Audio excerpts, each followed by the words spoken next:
Blitzed is a book about Nazi Germany that I finished yesterday.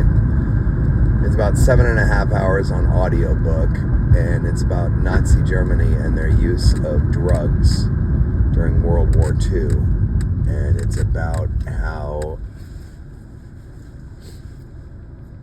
well, it talks about after World War I, World War II was Germany was in shambles. And so there was a lot of like partying and societal decay, let's say.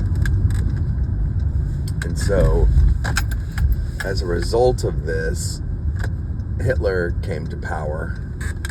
And he came to power during a time when German scientists were making all kinds of crazy drugs. And these manifested in the form of like different types of speed and heroin, cocaine. And so this book makes the argument that a lot of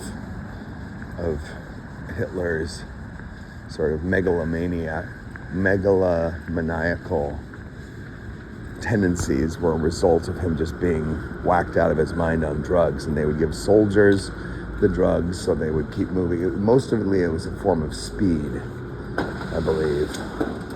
And they would give soldiers the drugs, and Hitler would have the drugs so that like most of the time he was in this like I'm gonna rule the world phase where he never quite came down from that. And the result of that was that he plunged his country into war and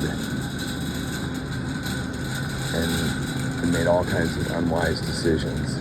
I think it's really interesting if you wanted to. I don't know that I agree with the thesis. It seems like the thesis is that the drugs were the reason for the war, and they were the main problem that exacerbated the war and made it so hellish because of his lack of grasp on reality as a leader. But I think I don't know that I agree with that thesis, but I think it's an interesting book.